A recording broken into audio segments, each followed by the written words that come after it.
Okay, so we were reading principle of inheritance and variations और हमने mutation just complete किया था and today we have to start with a new topic that is pedigree analysis. Pedigree analysis में क्या बोल रहे हैं? The idea that disorder are inherited has been prevailing in human society since long. मतलब जो disorders जो हैं हम अपने पेरेंट्स से सिर्फ जीन्स नहीं इनहेरिट करते, सिर्फ उनकी कैरेक्टर्स नहीं इनहेरिट करते. बोलते हैं ना कि बहुत सारी डिसीजेस जो होती हैं वो जेनेटिक होती हैं, तो हम उनके कुछ डिसऑर्डर्स होते हैं वो भी हम इनहेरिट करते हैं. This was based on the heredity of certain characteristic features in family.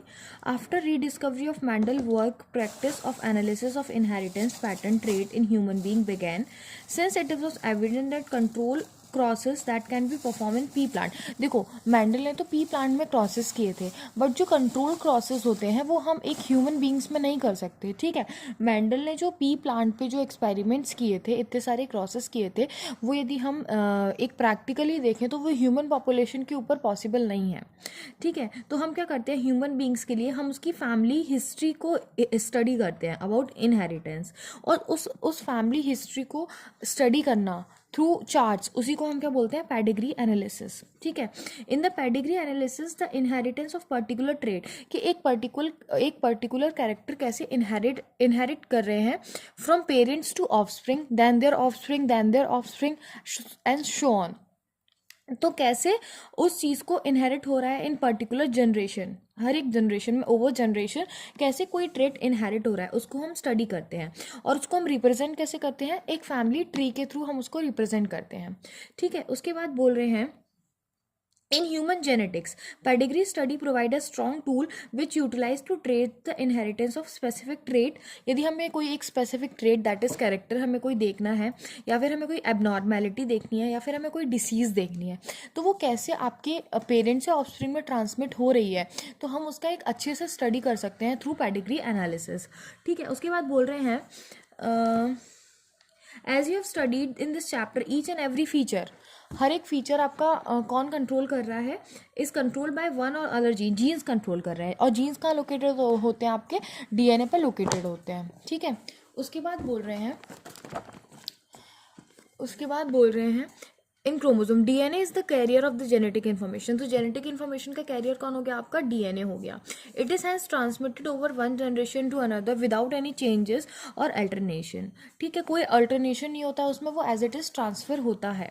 However changes और alternation do take place occasionally. लेकिन ऐसा होता है कई बारी कि चेंजेस हो जाते हैं पर वो बहुत ओकेजनली होते हैं. ठीक है, उसके बाद बोल रहे हैं सच एन अल्टरनेशन और चेंजेस इन जेनेटिक मटेरियल, और ये अल्टरनेशन हो जा रहा है यदि जेनेटिक मटेरियल में डीएनए के सीक्वेंस में चेंजेस हो जा रहे हैं, तो उसको हम क्या बोलते हैं, म्यूटेशन बोलते हैं. म्यूटेशन जो हमने लास्ट लेक्चर में कंप्लीट किया था. A number of disorders in human beings have been found to be associated with the inheritance of changed और अल्टर्ड जीन ऑफ क्रोमोसोम. ठीक है, जो डिसऑर्डर्स होते हैं वो क्यों होते हैं, इसी वजह से होते हैं, या तो जीन्स अल्टर हो जाएंगे या फिर चेंज हो जाएंगे. ठीक है, point mutation, frame shift mutation जो हम देख चुके हैं. उसके बाद देखते हैं हम Mendelian disorder. Broadly genetic disorder में भी ग्रुप्ड इनटू टू कैटेगरीज, दो कैटेगरीज में हम जेनेटिक डिसऑर्डर्स को डिवाइड कर सकते हैं. पहला आपका मेंडेलियन डिसऑर्डर्स होते हैं और दूसरा आपका क्रोमोसोमल डिसऑर्डर्स हो सकते हैं.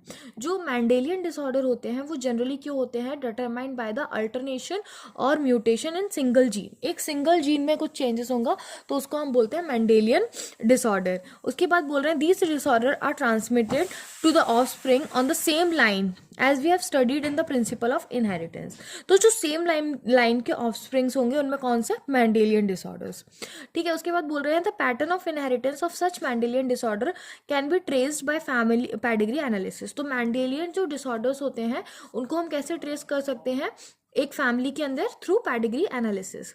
और आपको कुछ मेंडेलियन डिसऑर्डर्स दिए गए हैं जैसे haemophilia, cystic fibrosis, sickle cell anaemia, color blindness, phenylketonuria, thalassemia, etc.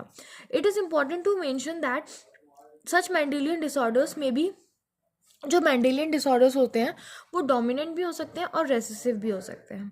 ठीक है, यदि कोई रेसेसिव है, ठीक है, रेसेसिव जैसे किसी के पास रेसेसिव जीन है एक डिसीज़ का, तो वो जो इंडिविजुअल होगा वो कैरियर होगा उस डिसीज़ का, पर उसको वो डिसीज़ नहीं होगी.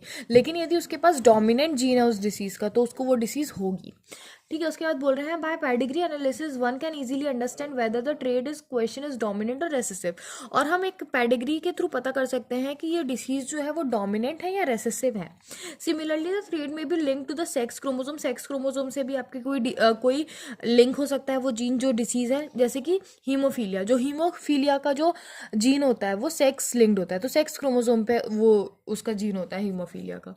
It is evident that X-linked recessive trait show transmission from carrier female to male progeny। उसके बाद बोल रहे हैं आपको ये दो पेडिग्रीज दिखाई गई हैं जो हम डिस्कस कर लेंगे, उसके बाद हम पढ़ेंगे कलर ब्लाइंडनेस के बारे में।